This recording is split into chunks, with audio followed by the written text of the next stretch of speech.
The next topic is integrated resistor and capacitor.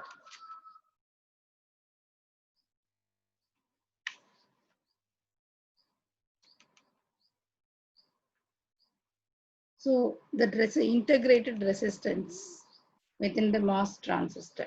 Okay. So this is known as your sheet resistance, RS. So this sheet resistance is measure the resistivity averaged over the surface. The sheet resistance is a measure of resistance of thin films that are nominally uniform in thickness. Sheet resistance can be used to compare the electrical properties of the device that are significantly different in size. So the sheet resistance is calculated based on the length and width of the device. Okay, so that this R resistance will be approximately equal to this sheet resistance into L by W ratio. So what it says about means this will be equal to rho L by W T, where rho by T. Rho means the bulk resistivity measured in ohms. Is the bulk resistivity. Bulk resistivity means bulk resistivity is a substrate level. So in that MOS transistor, with that substrate or the bulk is the base for the device. Okay.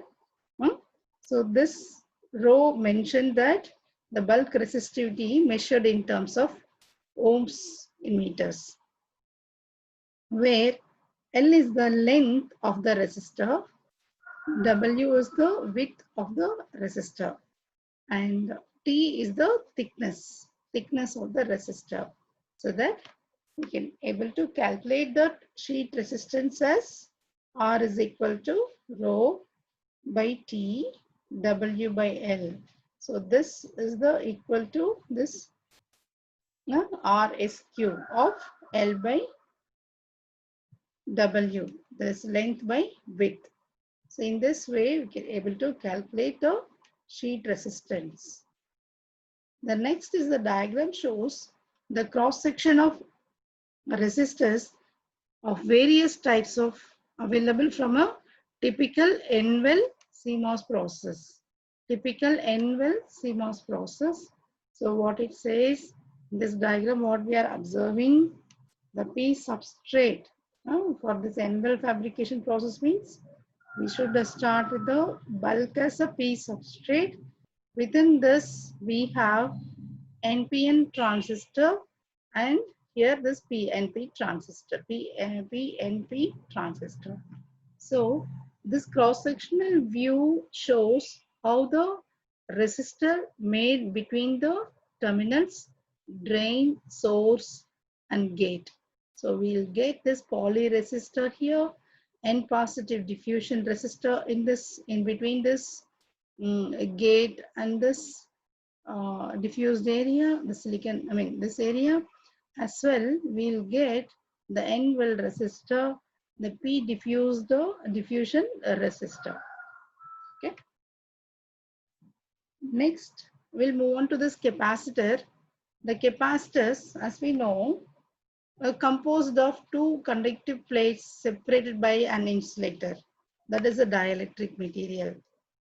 So during this fabrication process, we have seen that there are kind of semiconductor materials like N-type and P-type material.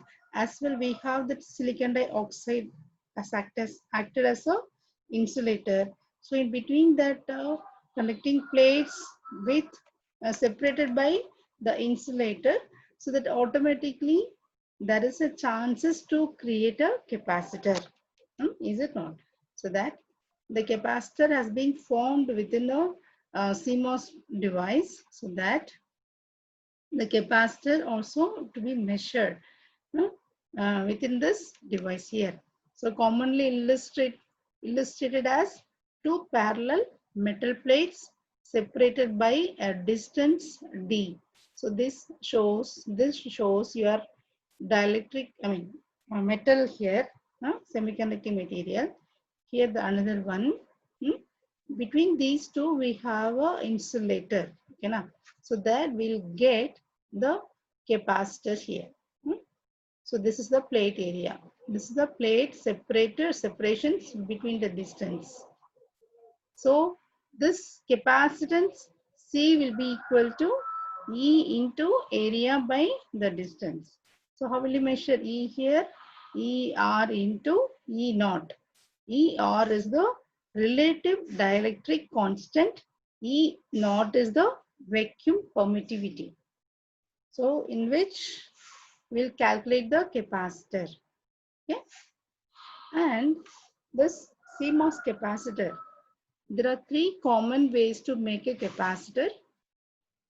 MOS capacitor. Simply create a MOS structure where the gate terminal is one terminal and the body terminal is a ground. Gate terminal is one terminal and make the body, that is a bulk. Surface is the another terminal, that is a ground. While this is easy to implement, the capacitance changes with the bias voltage. That is based on that gate potential, how much we are giving. Based on that, the capacitance changes. Means what? Based on this, during this charging and discharging, is it not? If the voltage gate potential is high, the capacitor will get charges, right? So if it is go to this switched off condition, that is a cutoff region, so the capacitance will be fall on this discharging portions. So in that way, this is going to be, the easy to implement. The easy to implementation of the capacitance changes by the biasing of the voltage, that is VG. So due to this depletion and the inversion which occurs, that we know. So basically, there are three major terminals. That is a gate, drain, and source. So as we know that the capacitance may be made from two material. The semiconductor material is separated by an insulator. So that we know that the polysilicon, in between that polysilicon and this well, right, the drain, will have one capacitance.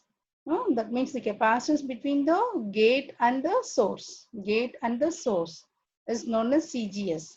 Likewise, the capacitance between the gate and the drain is known as CGD. Likewise, the capacitance between gate and bulk regions is known as CGB.